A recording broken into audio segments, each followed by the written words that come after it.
ఈ ముసలి అరటి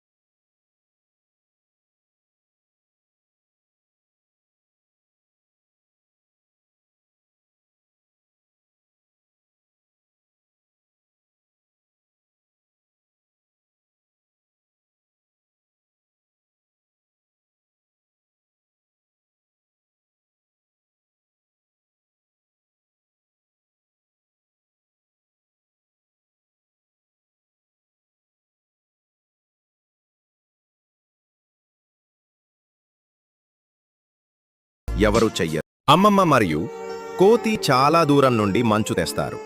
తర్వాత అమ్మమ్మ మరియు కోతి ఐ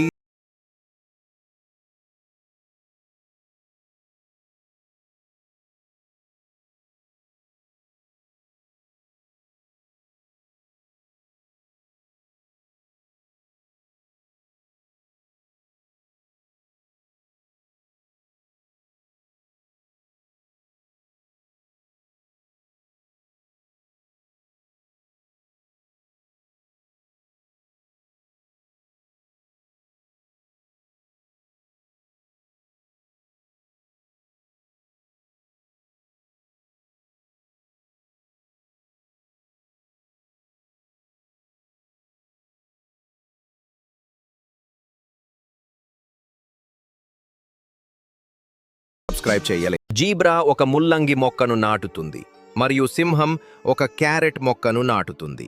జీబ్రా ప్రతిరోజు వచ్చి ముల్లంగి మొక్కలకు నీరు పోస్తుంది. ఇక్కడ సింహం కూడా ప్రతిరోజు క్యారెట్ మొక్కకు నీరు పోస్తుంది. రెండూ కష్టపడి పనిచేశాయి మరియు కొన్ని నెలల్లో క్యారెట్ మరియు ముల్లంగి మొక్కలు పొడవైన చెట్లుగా పెరిగాయి. మరియు జీబ్రా నేల నుండి ముల్లంగిని తీసుకొని దానిని నరికివేసింది. అప్పుడు బంగారు నాణేలు బయటకు వచ్చాయి. సింహం క్యారెట్ను కోసినప్పుడు దాని నుండి నల్ల తేళ్లు బయటకు వచ్చాయి. ఇప్పుడు జీబ్రా బంగారు నాణేలను సబ్స్క్రైబర్లకు పంచడానికి వెళుతుంది.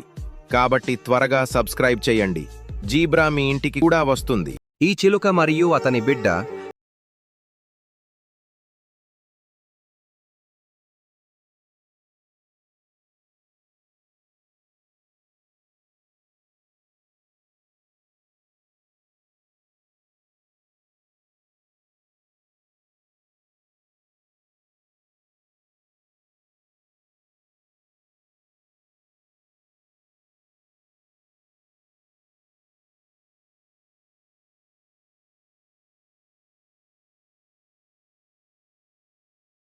పంపిస్తుంది. ఎందుకంటే ఎవరు లైక్ మరియు సబ్స్క్రైబ్ చేయలేదు. చిలుకలన్నీ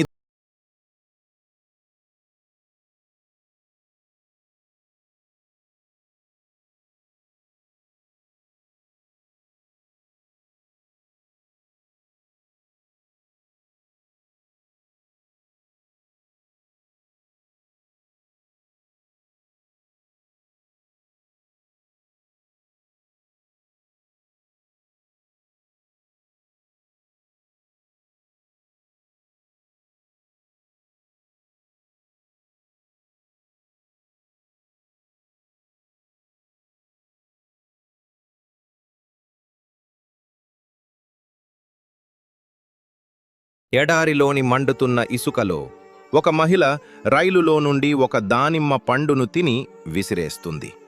కాలం గడిచిపోతుంది. ఒకరోజు ఆ రైలులో ప్రయాణిస్తున్న సైనికుడు ఒక జింకపిల్లను ఎడారిలో వదిలేస్తాడు. ఆకలితో దాహంతో ఉన్న ఆ జింకపిల్ల ఎడారి నేలపై తిరుగుతూ ఉంటుంది. అప్పుడే దానికి అక్కడ ఒక ఎండిపోయిన కుళ్ళిపోయిన దానిమ్మ పండు కనిపిస్తుంది.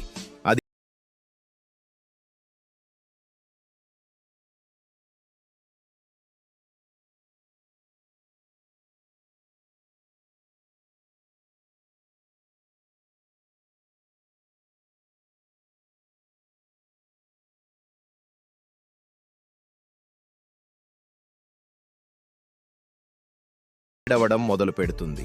విమానం హైదరాబాద్ నుండి బయలుదేరి ఆకాశంలోకి దూసుకెళ్లిన వెంటనే అకస్మాత్తుగా 4 ఉగ్రవాదులు లేచి నిలబడ్డారు. ఒక ఉగ్రవాది పైలట్ వైపు తుపాకీ గురిపెట్టగా మరొకరు ప్రయాణీకుల సీట్ల చుట్టూ తిరగడం ప్రారంభించారు. చుట్టూ అరుపులు వినిపించాయి. అందరూ భయపడ్డారు. అప్పుడు సెలవుపై వెళ్తున్న భారత సైనికుడు లేచి నిలబడ్డాడు. అతను ఆలస్యం చేయకుండా ఒక ఉగ్రవాదిపై కాల్పులు జరిపాడు. మరియు ఆ ఉగ్రవాది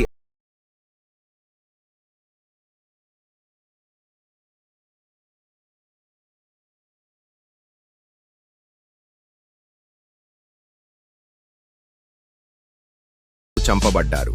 కానీ ఈ ఘర్షణలో సైనికుడి కాలికి కాల్పులు జరిగాయి. కానీ మీరు సైనికుడి కోసం లైక్, కామెంట్ మరియు సబ్స్క్రైబ్ చేయండి.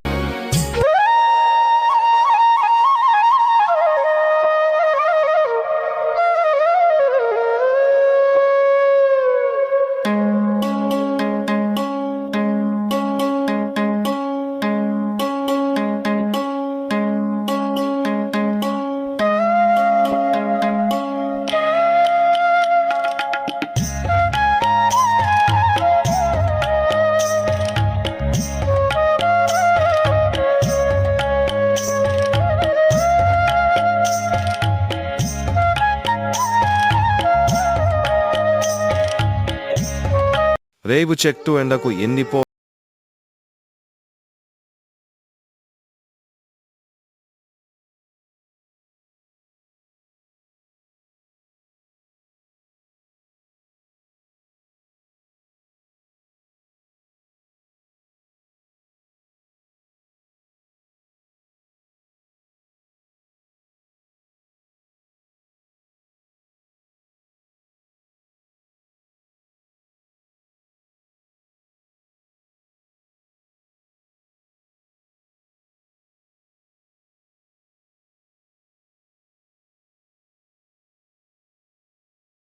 ఒకరోజు శ్రీకృష్ణుడు అన్ని స్వీట్లు తింటాడు.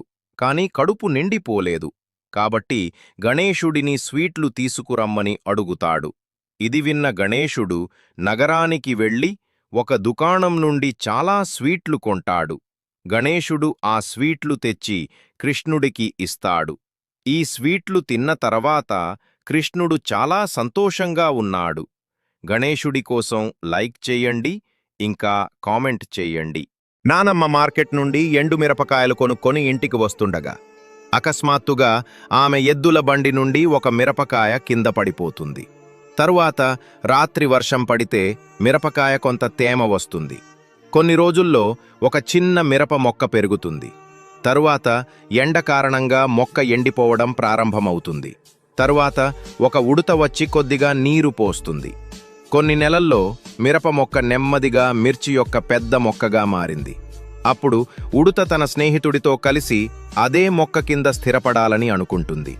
అకస్మాత్తుగా తుఫాను వచ్చి మిరప మొక్క చెట్టు విరిగిపోతుంది. అప్పుడు ఉడుత ఇద్దరూ ఏడవడం ప్రారంభిస్తారు. ఎందుకంటే మీరు ఉడుత కోసం లైక్ మరియు సబ్స్క్రైబ్ చేయలేదు.